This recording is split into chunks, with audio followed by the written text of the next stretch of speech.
Oke, Assalamualaikum warahmatullahi wabarakatuh. Nama gue Aditya Nanda Utama, biasa dipanggil Adit. Gue product manager dari 2018. Mungkin udah berapa tahun berarti? 4 tahun ya, 4 tahun sih. Baru 4 tahun. Nah, kali ini gue akan menceritakan sedikit, berdiskusi ya, tentang gimana cara membuat roadmap untuk karir sebagai product manager. Gue saat ini sedang mengambil online course, dan ini satu bagian dari project online course itu. Kan gitu ya, kalau kita mau cepat belajar itu kan kita belajar 50%, kemudian kita ajarkan kepada orang lain. Ini bagian dari gue belajar itu sih. Terus apa lagi ya? Kita mulai aja sih. Jadi harapan gue dengan konten ini itu kalian bisa bikin sendiri ya roadmap ini tentang bagaimana menentukan karir sebagai product manager, baik yang sedang memulai ataupun yang sudah bekerja sebagai product manager beberapa tahun misalnya. Jadi gue ambil dari template-nya Reforge. Nanti kalian mungkin nggak harus bikin yang sama, cuman gue berharap kalian dapat ide besarnya sih tentang bagaimana kita melihat tentang karir ini. Oke, jadi kita mulai di sini aja dulu. Sebenarnya 3 part di sini ketika kita akan membuat sebuah roadmap untuk karir kita. Yang pertama kita melakukan self assessment, yang nanti kita bahas. Kemudian yang kedua, setelah self assessment itu jadi, kita meminta feedback dari orang lain. Kemudian yang ketiga, setelah kita dapat feedback, kita punya self assessment, kita memprioritize dan membuat plan untuk karir development kita. Kita mulai dari sini. Ini ya. Jadi ada beberapa tahapan yang mau kita lalui. Sekitar 7 tahapan. Jadi kita mulai dari yang pertama dulu. Nah, di pertama ini kalian harus tahu tentang tipe product work yang pernah dilakukan dan yang kalian tertarik untuk melakukan. Jadi nanti di sini deskripsi, kemudian kita melihat dari pengalaman kita sebelumnya, kita udah pernah atau belum sih melakukan ini, terus ke depannya kita tertarik atau enggak. Nah, nanti di situ akan kelihatan tuh gap dari yang pengen kita capai. Oke, kita mulai. Yang pertama ini type of product work. Nah, ini di sini gue akan run through berdasarkan isian dari gue. Gue berharap kalian nanti dapat gambaran nih gimana sih cara mainnya. Yang pertama, jadi tipe product work di sini Reforge membagi dalam 5 kategori. Yang pertama kita mulai initial product market fit. Nah, itu artinya kalian sudah pernah melakukan menjadi PM di tempat yang masih kecil ya istilahnya ya. Dan fokus kalian di situ ya cari product market fit. Biasanya ini seed stage. Kemudian ya bisa dari ide, bisa dari produknya udah ada tapi belum ketemu product market fit kayak gitu.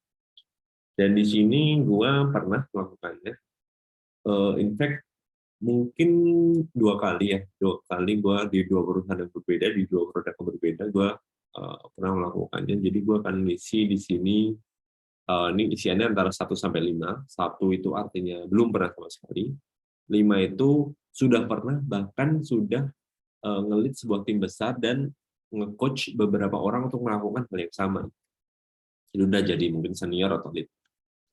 Di sini gue initial product market fit udah pernah, tapi mungkin di tengah aja sih. Gue belum pernah coach orang sih secara spesifik, dan tim gue juga nggak gede-gede banget. Ini future interest. nanti aja deh, gue akan isi dulu ke bawah pas experience, kemudian kita bahas feature interest. Nah, feature product work itu biasanya sudah mencapai product market fit, kemudian kalian menambah fitur yang tujuannya untuk memberikan value lebih kepada user. Feature ini bisa feature baru ataupun feature yang sudah ada di enhance, diubah jadi lebih baik atau diganti atau bahkan dihilangin, diganti yang lain. Di sini feature gue pernah dan di sini sebenarnya agak blur ya, kalau di Indonesia ini kadang dia belum mencapai product market fit tapi feature-nya dibanyakin. Mungkin gue pernah sih, tapi nggak yang heavy banget ya, nggak sampai end to end lah, dan bukan fitur baru enhancement, jadi gue nggak terlalu pede di sini. Nah terus ya yang ketiga itu growth.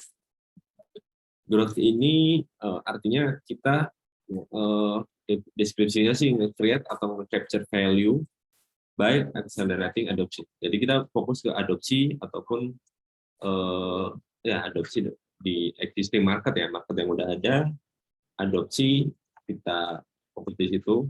Mungkin juga retention sih, jadi adopsi di depan, retention di belakang, kita kurangi churn rate-nya. Dan biasanya tipe product work yang ketiga ini growth, itu matrix kalian akan matrix bisnis banget. Bisa dari revenue, atau bahkan kayak monthly recurring revenue dan lain-lain, atau penambahan jumlah download, itu metrik bisnis lah, bukan yang metrik produk gitu. Nah kadang orang suka ketuker nih antara feature sama growth ya. Dan di sini mereka ngebagi sebenarnya. Kalau fitur itu memang fokus di fiturnya. Ya, kita bikin satu fitur, misalnya kita bikin fitur apa? Fitur sharing foto.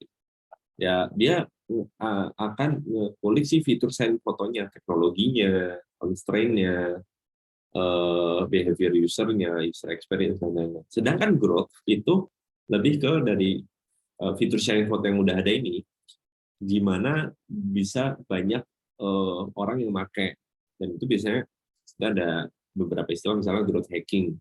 Misalnya fitur ini kita embed ke satu aplikasi lain, atau kita bikin campaign misalnya seperti itu. Nah itu masuknya ke growth.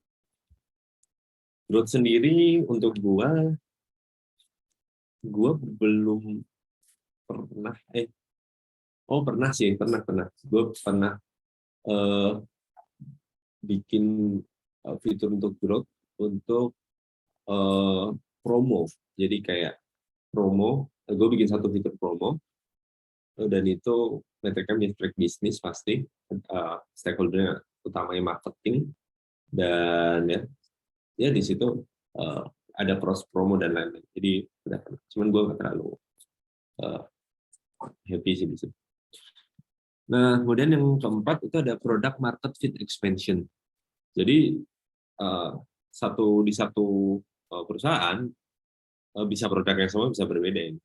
Setelah kita mencapai product market fit, kita bisa memperlebar si product market fit-nya ini, antara kita masuk ke market lain gitu yang dekat, atau kita gabungkan dua produk yang berbeda. Maksudnya misalnya kita punya dua produk yang sebenarnya sendiri-sendiri, kemudian kita gabungin gitu, ada kolaborasi di situ.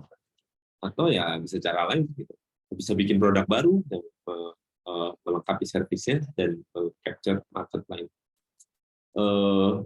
Dan ini gua pengalamannya belum pernah sih, product market fit expansion belum pernah.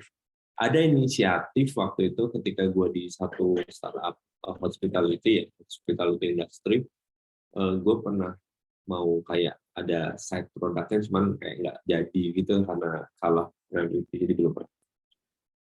Nah next, scaling ini lebih ke internal sih, ataupun product ops, ini dibilangnya product ops juga.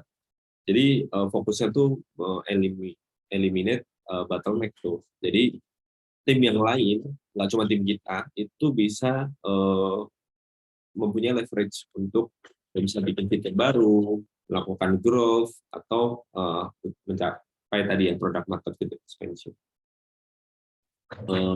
Dan ini kebanyakan internal tools.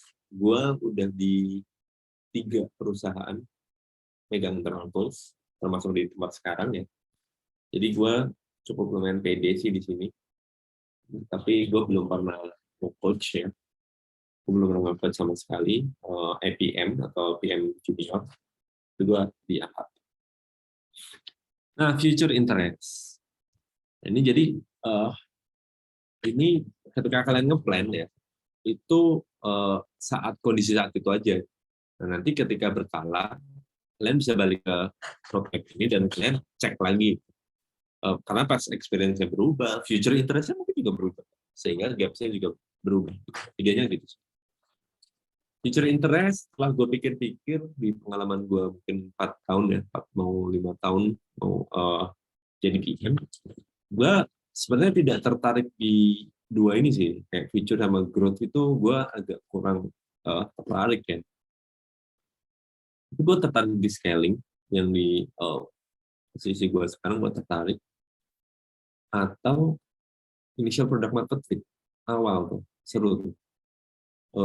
Ketika belum banyak constraint, belum banyak constraint lah, itu seru. Feature ya, feature tuh gue nggak terlalu ini sih, growth product market fit expansion menarik sih.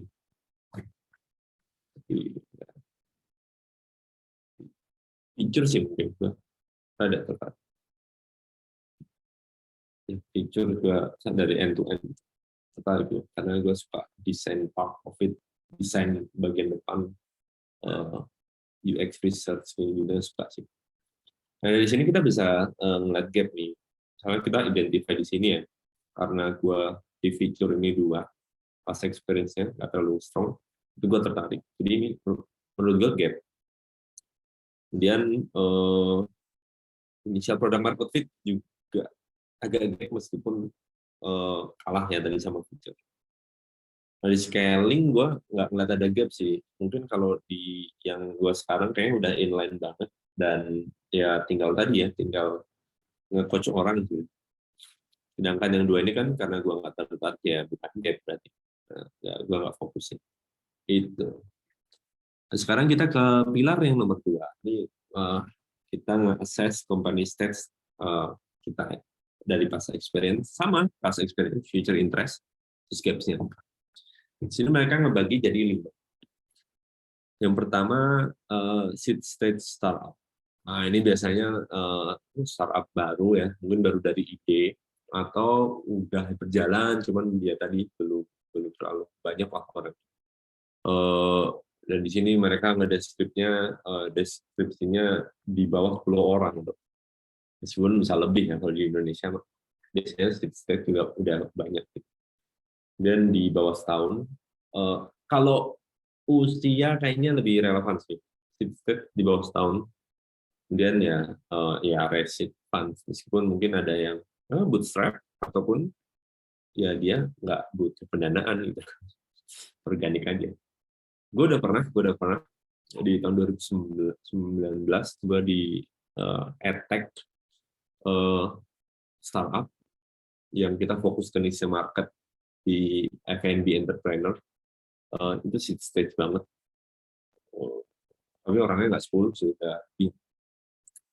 Kemudian yang kedua ada well-funded startup. Jadi ini startup yang dia listnya adalah lebih dari 10 ya pasti, lebih dari setahun relevan.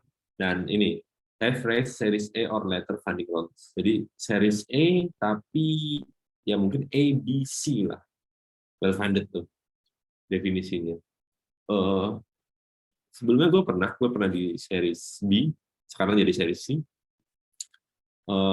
Series A pernah juga, pre-Series A pernah. Jadi ya kedua mature private company. Jadi established company, udah profitable, meskipun kita mungkin susah ya jadi tahu yang udah profitable. Tapi dia pre-IPO atau belum public ya. Nah, dia di sini unik karena dia ngepisahin antara yang udah IPO, jadi mature private tuh dia sebelum IPO, terus habis IPO dia ngelis public company. Dan di situ public company kurang dari 5.000, tapi orang nggak tahu nih 5.000 nggak ada di mana. Ke mature private udah, in fact perusahaan-perusahaan ini sebenarnya mature private ya. Belum IPO, tapi akan, insya Allah. Dan yang selanjutnya public company, ya tadi ya public company IPO, tapi kurang dari 5.000. Nggak tahu kali 5.000. Gue belum pernah sih. Terus large public list company yang 5.000 atau lebih, ini mungkin kayak ya Google, Twitter, kayak gitu-gitu ya. Atau di Indonesia mungkin ya Astra, ya bank, industri bank, dan lain-lain itu masuk situ. Gue belum pernah sih. Future interest, gue Seedsteps tertarik sih, karena gue tadi ya suka PMF, product market fit gue suka, gue cukup tertarik. Kemudian well funded. Nah ini gue kurang tertarik deh di series A, B, C gitu, karena menurut gue nanggung sih antara ya chaotic sama birokratik tuh ada semua gitu. Bukan nggak ada semua gitu, karena dia bilang tuh ada semua gitu, jadi dia chaos tapi birokrasi juga udah ada. Juga ke depan nggak tertarik sih. Pre-IPO juga gue kurang tertarik. Tapi gue tertarik ini public sama ya large public lah. Jadi gue pengen go big or go very small. Seed stage initial bank atau public company atau large public company. Itu sih. Dan di sini bisa kelihatan ya gap-nya ada di sini. Ada di dua ini. Karena gue belum pernah. Dan tapi gue tertarik. Jadi ini gap yang ada di pilar tadi. Yang ketiga itu ada namanya domain. Domain ini dilihat dari 3, jadi bisnis model, vertical si industrinya, dan produk kategori. Nah, bisnis model di sini ngedeskripsinya dia cuma 3 ya. Jadi B2B, B2C, dan B2B2C. B2B, as you know, kayak ya dari perusahaan-perusahaan, dari klien lo ada perusahaan. Yang kadang kalau di B2B, customer lo tuh bukan user lo tuh bisa. Jadi user lo bahwa dia customer lo, orang yang nge-decide untuk beli itu bos dia gitu misalnya. Itu B2B salah satunya cirinya. Kemudian B2C ya B2C kita langsung jual ke end market. Kemudian B2B2C. Nah, B2B2C ini bagi yang belum tahu itu artinya kita yang ada di tengah antara yang gede B2B bisnis sama end customer. Misalnya apa? Misalnya kayak e-commerce. E-commerce yang dia bukan dari customer ke customer ya, tapi dia udah ada brand, itu dia masukkan B2B2C. Misalnya dia sama Apple gitu, untuk jualan, nah, itu masukkan B2B2C. Menariknya di sini dia nggak nyebut C2C, dari customer ke customer. Padahal kedepannya kayaknya dengan ya semakin banyaknya orang tertarik Web 3.0, kemudian decentralized gitu, kayaknya akan banyak C2C sih, ya kan? Karena fondasinya udah di situ sih, dari antara customer ke customer. Tapi kita isi aja. Jadi gua pribadi, perusahaan pertama gua itu B2B, gua pernah. B2C gua pernah di hospitality industry. Kemudian B2B2C, gue sekarang lagi di B2B. Gue sekarang B2C, tapi ada bisnis sih. Ya, bukan B2C. Tapi gue pernah jadi B2B2C. Jadi perusahaan yang pertama gue itu selain B2B, produknya ada B2B2C. Kemudian perusahaan gue sebelum ini, yang perusahaan gue yang di series B itu dia menghubungkan antara ya B2B, B2B udah jatuhnya sih. Intinya nggak jadi soalnya. Jadi gue pernah di tiga-tiganya sih. Kemudian vertical, specific industry. Nah ini ya industrinya apa? Misalnya kayak fintech, atau gaming, atau ride hailing, atau apa ya, commerce gitu. Nah, gue pernah di sini yang pertama itu gue di e-commerce, kemudian yang kedua gue di FX, tiga itu gue di hospitality industry, kemudian yang keempat itu gue pernah di media juga, terus gue pernah ya sebelum ini gue di ya,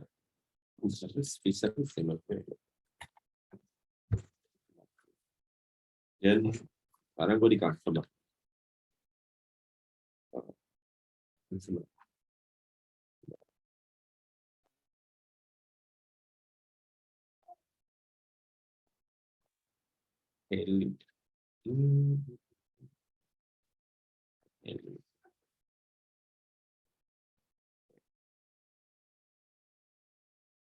ini tipe produknya. Jadi tipe produk itu misalnya kalian ini spesifik ke produk yang dibikin ya. Misalnya kalau gue misalnya internal tool atau development tools, gue belum ngasih development tools.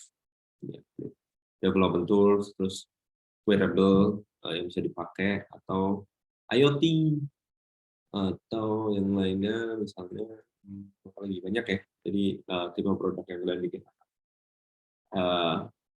Platform misalnya, gue platform sih, platform lagi ya, tipe produknya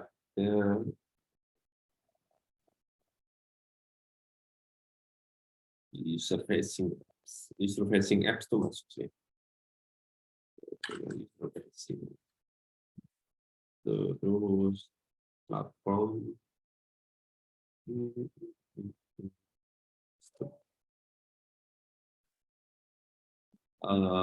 machine learning, gue nggak pernah, cuman platform dari machine learningnya pernah, ya itu sih kurang lebih itu.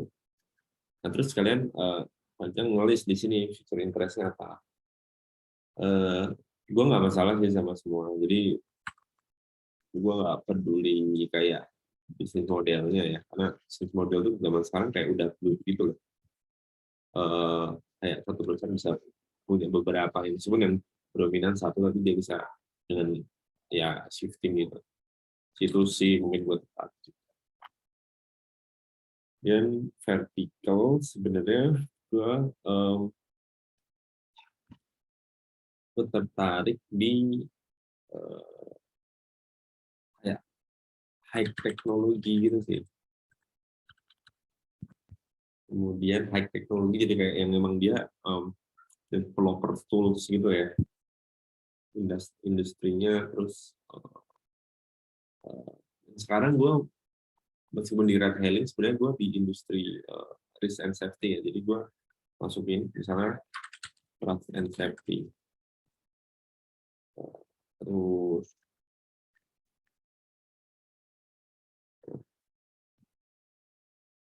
high teknologi, apalagi yang menarik ya, media dan susah, e-commerce. Ya itu sih, mungkin di dua ini sih. Jadi gue lebih tertarik yang kayak emang ya sistem itu lah. Teknologi sama trust and safety. Terus yang di sini, ini berarti nah gue udah pernah. Nah, future interest-nya gue sebenarnya tertarik user facing, sama si platform. Karena gue tertarik developer tools. Gue juga tertarik tipe produknya wearable, AI untuk machine learning. Kita tarik blockchain perhaps.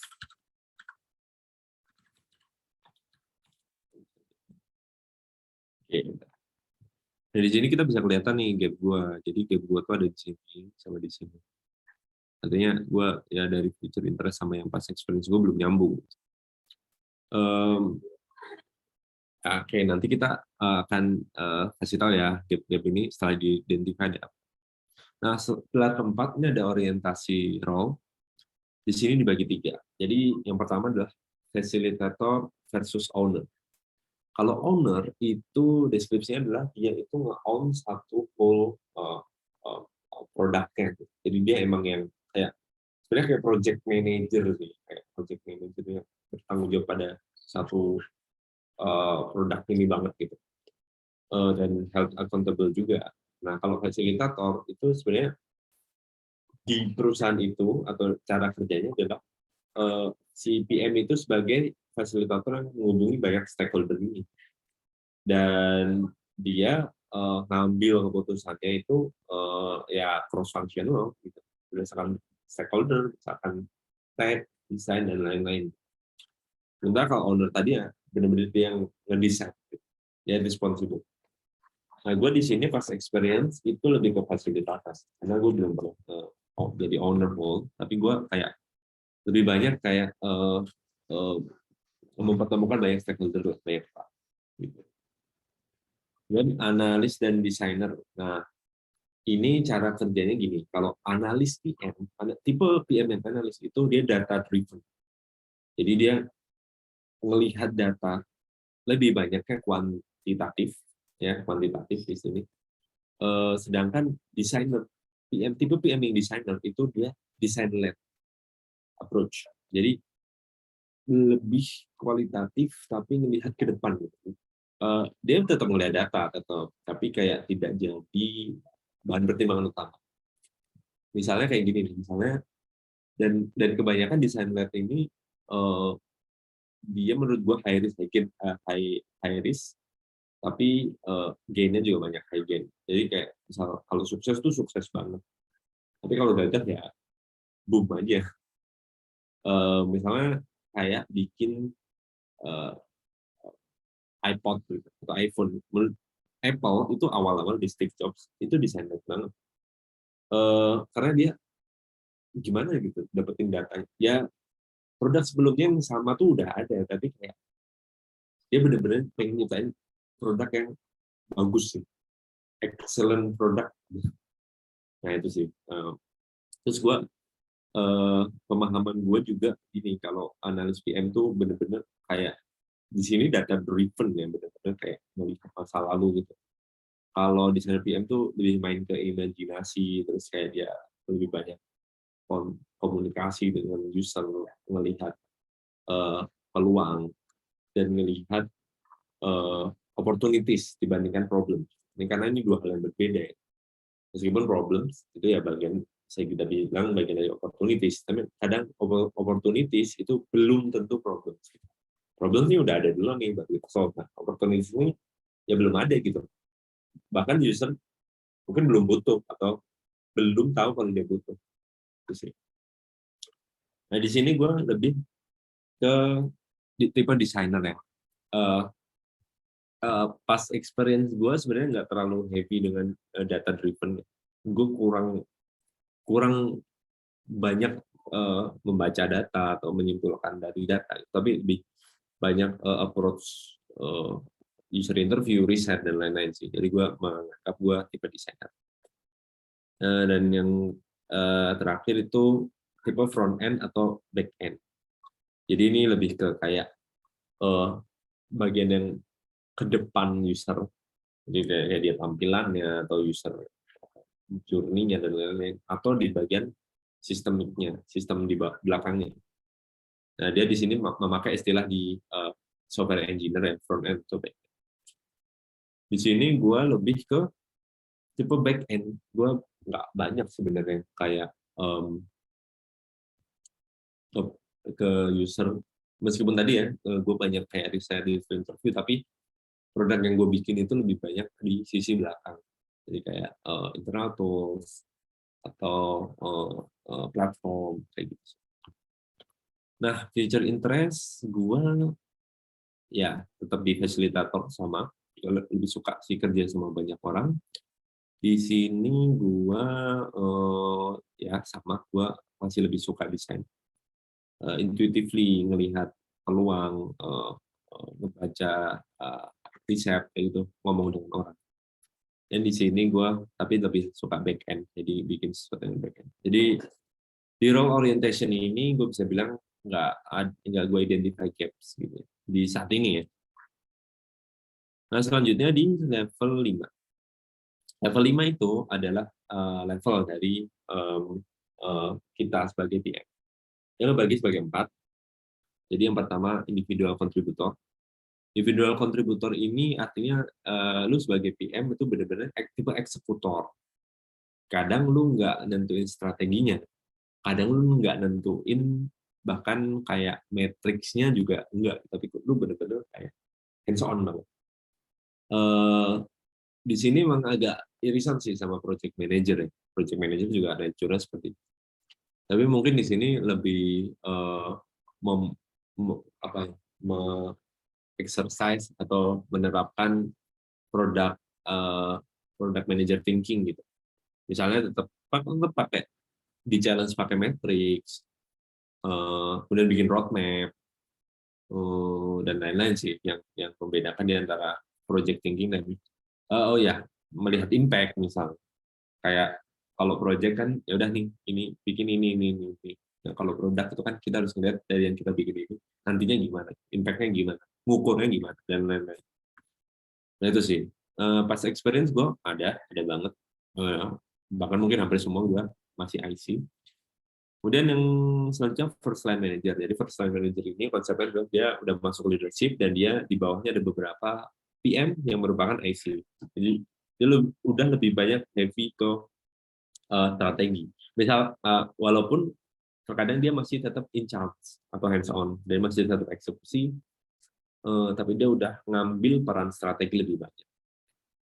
Di sini gue bisa bilang gue sebenarnya udah sedikit, tapi gue belum pernah dia yang manage IC. Jadi gue belum pernah punya bawahan yang gue manage atau mentoring. Jadi gue akan kosongin. Nah selanjutnya itu upline manager. Jadi upline manager itu adalah manager yang manage manager. Jadi memang udah mungkin levelnya head, VP atau bahkan C level gitu. Atau director, ya, tergantung title di tempat masing-masing. Dan ini lebih banyak ke strategi banget dan sistem. Jadi kayak dia memperbaiki sistem di dalamnya, rekrutmen misalnya atau training and development, bagaimana memaksimalkan potensi individual kontributor yang kita punya dan lain-lain. Di sini gue belum pernah jadi manage manager, gue belum. Jadi kan gue kosong. Nah selanjutnya itu adalah CEO atau founder. Ya, jadi ya yang nge-lead atau membuat perusahaan itu. Jadi belum tentu dia membuat, tapi kalau dia sudah pernah nge-lead dari C-level misalnya atau CEO, ya, dia di sini. Nah, surprisingly, gue udah pernah di sini. Jadi gue sebelum jadi M di tahun 2018, itu gue agak kebalik sih sebenarnya. Kayak gue mau mulai dengan menjadi founder ya. Jadi kayak bikin produk sendiri, bikin perusahaan sendiri. Jadi gue bilang gue udah pernah. Future interest-nya di sini, gue sebenarnya tertarik di sini. Upline manager gue tertarik dan di sini. Jadi peran strategi dan mentoring itu pengen gue ambil. Tapi gue ke depannya nggak akan tertarik lagi jadi individual kontributor yang hands on. Jadi eksekutor tuh banget 100% gitu. Gue nggak tertarik. Dan gue nggak tertarik jadi CEO atau founder. I think CEO atau founder tuh butuh apa ya? Ya gue udah pernah menjalani gitu. Dan gue salut sama teman-teman yang sukses lah di situ dan sekarang masih berusaha gitu berjuang. Tapi gue nggak punya keresahan. Jadi menurut gue resep suksesnya CEO atau founder itu harus punya keresahan sih. Keresahan yang coba dia solve dengan perusahaan atau produk yang akan dia bangun gitu. Nah, gue nggak punya itu, gue kayak lempeng-lempeng aja gitu. Sukses nggak sukses ya gue nggak terlalu peduli gitu terhadap produk gue gitu ketika itu. Dan kadang keresahan itu yang bikin dia terus berjuang berusaha sih, kayak bangun tidur semangat kayak gitu. Itu sih gue nggak punya. Nah, di sini bisa kita lihat gue punya banyak gap nih di dua ini. Dua-duanya yang gue tertarik malah gue di situ. Nah, selanjutnya di sini ada namanya kompetensi. Nah, untuk kompetensi ini kita akan pindah ke sini. Nah, sorry. Nah, jadi kompetensi ini si Reforce itu ngambil dari framework yang dibikin sama orang namanya Raffi Mehta. Kalian bisa cek di raffi-mehta.com. Nah, kompetensi ini sebenarnya kayak buat ngukur ini sih, kayak kemampuan kalian dilihat dari 4 aspek-aspek yang ada di sini. Seberapa strong kalian di satu bidang dan lemah di bidang lainnya. Dan di sini itu terdiri dari 4 unsur: product execution, eksekusi produk, bahasa Indonesia aja. Kemudian insight dari customer, strategi produk, dan mempengaruhi orang. Dan dia masing-masing ada 3 cabang lagi. Dan di sini itu konsepnya dia itu mutually exclusive, exhaustive, mutually exclusive, collectively exhaustive, khas anak konsultan lah. Jadi artinya masing-masing itu nggak bersinggungan atau beririsan. Jadi masing-masing itu ya berdiri sendiri. Kalian bisa cek di sini. Ini yang versi lebih komplitnya. Kalian bisa baca 15 menit baca lah. Dan di kesempatan kali ini gue nggak akan banyak ngebahas sih, karena gue menganggap ini deserve satu sesi tersendiri sih untuk mendalaminya. Cuman idenya itu semua jenis PM mau bikin produk apapun, mau di tipe perusahaan apapun, nah pokoknya yang atas-atas tadi itu punya kriteria ini masing-masing. Tapi mungkin ada yang kuat di satu bidang, lemah di bidang lain. Dan semuanya important menurut si yang bikin nih. Semuanya important. Jadi kayak semuanya itu harus diperhatikan, kayak harus disadari. Tapi kan kita mungkin mikir ya, misalnya kayak di sini ada customer insight, user experience design. Nah, kayak gue lebih banyak bikin internal tools. Mungkin beberapa API juga, API. Terus kan gue mikir kayak, kan gue nggak terlalu butuh user experience design kalau gitu. Gue bikin sistem, gue bikin platform. Gue nggak berhubungan sama UI. Tapi ternyata nggak gitu sih. Jadi user experience design ini nggak selalu melulu kayak bagian depan. Bahkan kayak bagaimana, misalnya kayak API, bagaimana developer nge-consume API yang kalian bikin, bagaimana dokumentasi yang kalian bikin, itu bagian dari user experience design. Jadi kesemuanya ini perlu ada di satu product manager. Lemah boleh, karena kita kan nggak mungkin strong di semuanya. Bahkan dia bilang kayak product manager terbaik itu juga nggak akan tuh strong di semuanya. Tapi harus ada minimal lah. Kita harus concern. Nah gitu sih.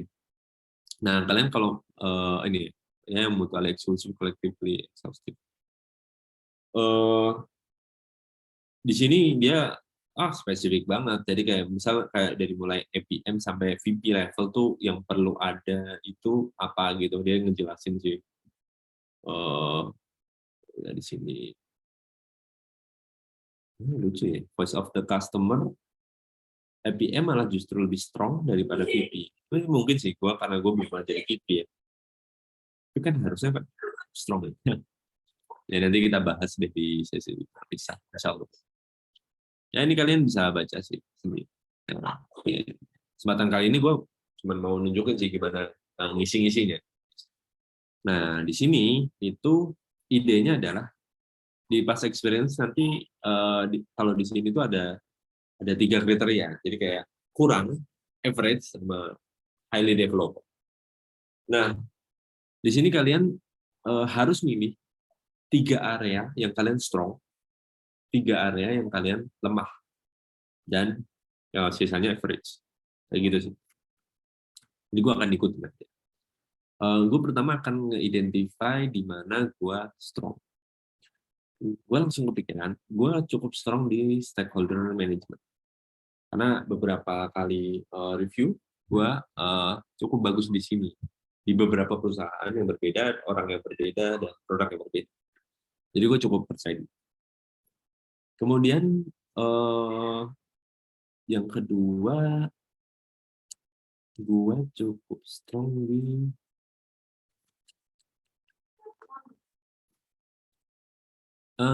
team leadership. Gue cukup percaya diri sih di team leadership. Nah ini perlunya nanti kalian di step yang kedua kalian perlu cross check ya, dapat feedback dari orang lain. Orang lain itu bisa bos kalian sekarang, bos kalian yang kemarin, gitu. Orang yang pernah kerja bareng kalian untuk ngevalidasi yang kalian bikin ini, idenya gitu. Jadi ketika di sini gue self assess aja dulu, di mana yang gue strong, di mana yang gue lemah, dan nanti gue akan cek dengan orang-orang yang pernah kerja bareng gue, apakah mereka setuju atau enggak. Karena bisa aja berubah. Bisa aja gue merasa itu standar misalnya, tapi ternyata gue strong di situ. Dan ya yang selanjutnya gue cukup strong di ini sih, data requirement, karena dulu gue sebenarnya berasal dari project manager gitu. Jadi gue untuk kayak data requirement, functionality kayak gitu-gitu bikin dokumen-dokumen lumayan. Jadi 3 ini. Nah, selanjutnya yang gue merasa lemah. Gue merasa lemah itu yang pertama adalah di strategic impact. Nah ini dia. Kayak gue belum nggak lancar lah nyambungin antara kontribusi ke produk, kontribusi produk yang gue bikin sama business impact yang bisa dihasilkan gitu. Jadi gue merasa masih lemah di sini. Kemudian gue juga lemah di quality product assurance. Gue lemah di business outcome, ownership, voice of the UX sih, UX. Jadi meskipun gue suka ya tentang UX, tapi gue belum pernah yang terjun secara langsung ataupun yang komprehensif lah di dalam UX ini. Jadi gue merasa ini lemah. Dan yang selanjutnya sebenarnya resolve technical, use data to generate actionable insight. Ini gue lemah. Jadi kayak yang tadi gue mention, gue tidak terlalu, gue bisa narik data, bisa baca data, mungkin menghasilkan kesimpulan ya, meskipun tetap kalau ada data analis lebih bagus. Cuman gue nggak terlalu selancar itulah melihat data gitu, belajar dari data gue nggak seperti itu. Nah ini yang kayak tadi, yang lainnya itu average. Jadi kalian pilih 3 yang paling strong, 3 yang paling lemah, dan sisanya average. Average. Nah di sini kita feature interest, akan coba kita bahas satu-satu. Jadi yang pertama feature specification. Nah ini ya dia gimana kemampuan kalian nge-gather, ini singkat aja ya, kemampuan kalian nge-gather requirement. Gue ke depannya nggak tertarik lagi sih, karena ini kan emang hands-on Pak. Dan product delivery, jadi product delivery ini memastikan gimana rencana yang udah disusun itu jadi produk di launch dan sukses gitu. Nah ini gue tertarik di sini. Kemudian quality assurance. Quality assurance itu setelah kita mungkin udah launch atau ketika kita lagi bikin, kita tuh bisa dengan secara jago gitu ya, mudah nge-identify kayak potensi-potensi problems yang berkaitan dengan technical atau fungsionalitas dan lain-lain. Gue meskipun ya mungkin sekarang gue pernah beberapa kali melakukan itu, cuman gue kedepannya sebenarnya kurang tertarik sih, karena itu kan berarti benar-benar harus hands on di satu produk banget gitu. Menurut gue kurang sih. Dan tadi ya fluency with data, gue juga sebenarnya gue kurang sih tertarik dengan data ya. Jadi gue nggak akan ini voice of the customer. Nah ini gue tertarik. Gue tertarik UX design juga tertarik. Ya pokoknya yang berhubungan dengan manusia, dengan user itu gue tertarik. Kemudian ini semuanya gue tertarik nih, business outcome. Jadi business outcome ownership itu artinya kita benar-benar pengen mencapai tujuan itu gitu. Gimana caranya, gimana strategi kita. Product vision road mapping gue tertarik, strategic impact gue tertarik. Jadi dan stakeholder management ini gue masih tertarik, team leadership gue tertarik, managing up gue tertarik. Nah jadi terus habis itu kita identify gaps ya. Yang pertama itu kita identify yang ini masih underdeveloped atau lemah, tapi kita tertarik. Misalnya gue nih atau ini, nah bisa kelihatan ya dua ini.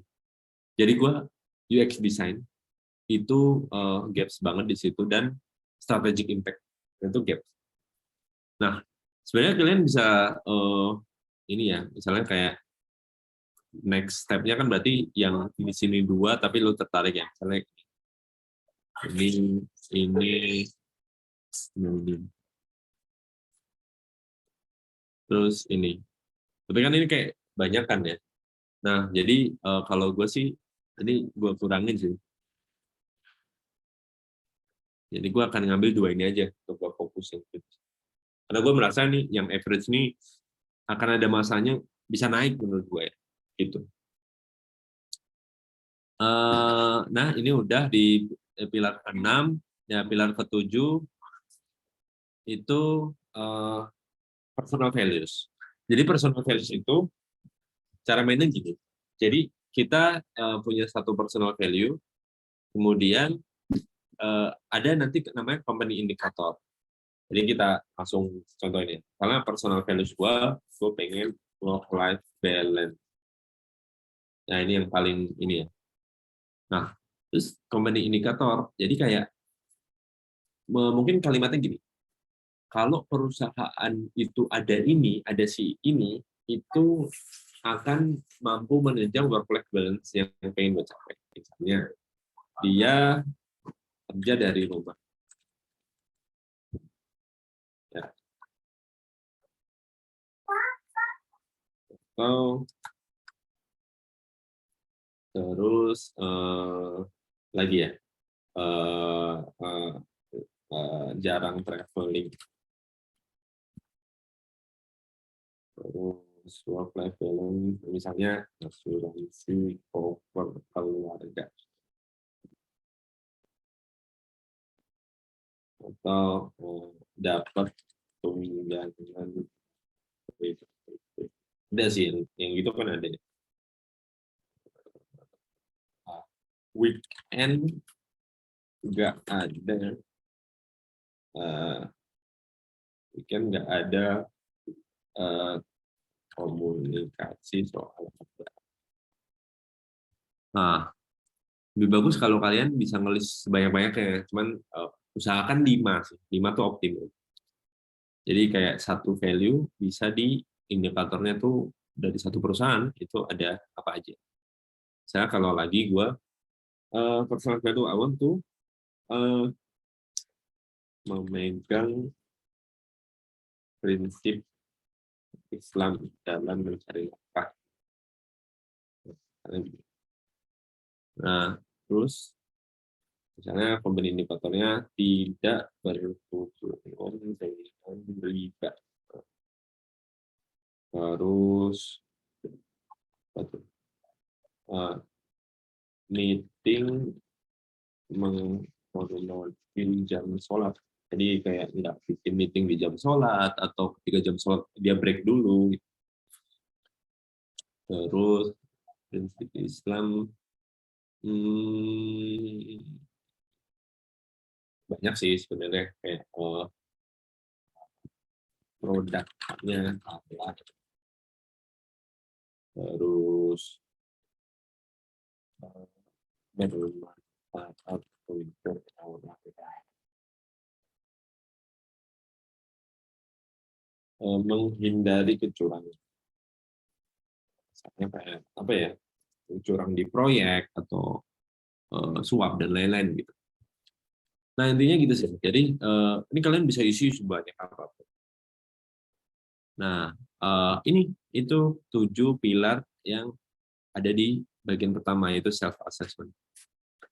Nah sekarang gue mau jelasin yang kedua. Jadi setelah kalian punya itu tadi, kalian bisa minta feedback dari yang lain. Ini gue akan lakukan juga.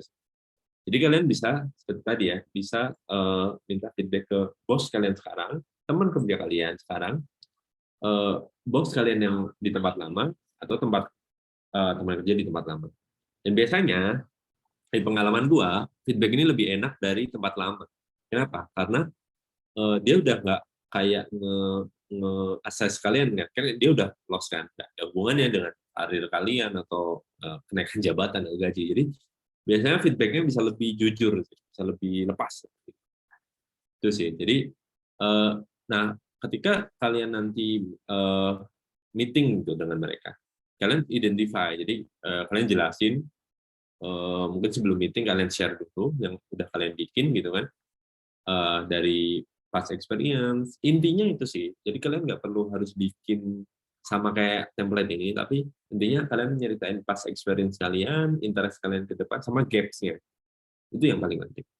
Jadi nanti kalian bisa kayak verifikasi tentunya, kayak gimana sih, ini udah bener belum, kira-kira mungkin dia akan bisa nge-verify yang di sini sih, role orientation mungkin gimana dulu, kayak,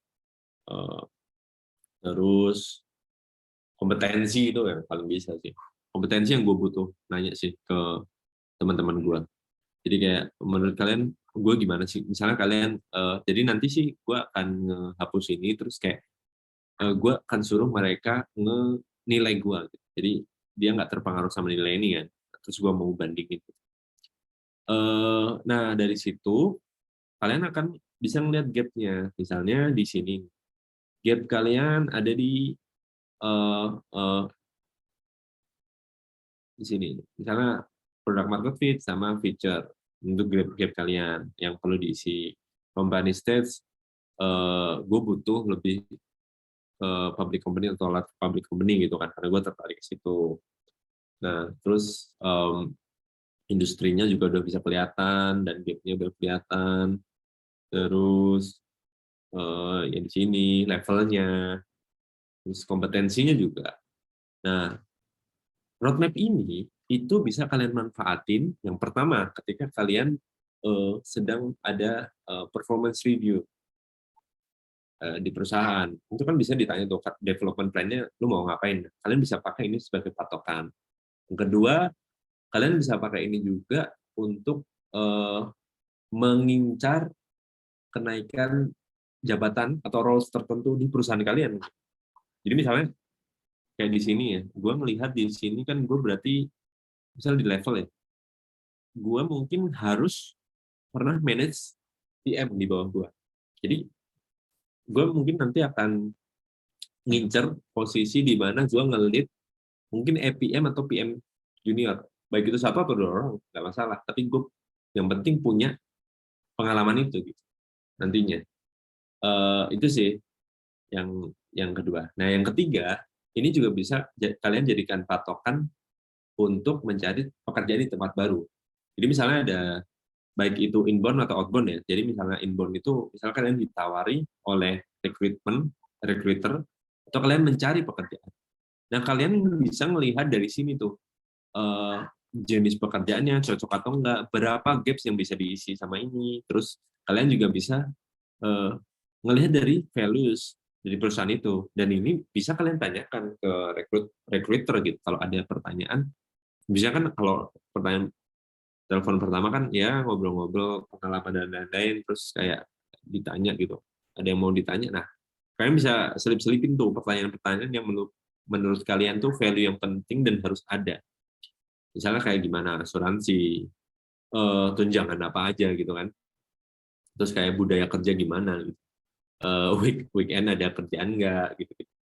Ada meeting nggak malam hari gitu gitu. Work life balance ini juga. Terus ya ini produknya apa ya? Ada berhubungan dengan misalnya fintech yang ada bunganya nggak ya? Atau kayak gitu-gitu sih. Nah, kalian jadi punya pandangan ya di sini. Nah, yang terakhir itu ya sebagai PM kita harus selalu ini prioritize and plan. Karena kan nggak semuanya ya dari gap ini tuh nggak semuanya bisa kita eh, ya tutupin gitu. Ya, makanya ini sebagai rencana aja. Kayak tadi di kompetensi gitu. Gue nih udah nge-prioritas nih secara nggak langsung. Jadi gue pengen prioritas yang underdevelop dulu deh. Yang average itu nanti aja. Yang underdevelop dulu. Nah, ini bisa jadi kalau di sini kan gue UX design sama strategic impact. Nah, ini bisa gue prioritas terus gue planning. Misalnya UX design. Mungkin gue akan ngambil course di UX design atau gue ngambil project yang banyak berhubungan dengan UX gitu. Dan strategic impact. Nah, strategic impact gue punya rencana ke depannya gue akan ikut dalam perencanaan misalnya OKR secara lebih intens. Gue udah ikut, cuman gue belum intens. Gitu. Jadi gue akan ke situ dan gue akan bilang ke manajer gue, ini gue merasa underdevelop, gue pengen ke depannya ini gue tertarik, gue melihat gap di sini, gue gimana menurut lo apa yang bisa lo bantu gitu kan. Nah itu sih, jadi setelah kalian dapat prioritas low plan itu, kalian jadi nggak bingung lagi, misalnya mau ngambil course atau mau ngambil roles baru atau tempat baru. Nah, harapannya adalah kalian bisa memakai ini untuk merencanakan karir kalian. Nah, gue rasa cukup sampai di sini sih sharing dari gue. Gue berharap yang kalian bisa ngasih feedback atau pertanyaan atau apapun, kita nanti diskusi. Dan sampai ketemu di edisi lain, gue akan ngebahas tentang teori-teori lain yang gue tahu. Oke, Assalamualaikum warahmatullahi wabarakatuh.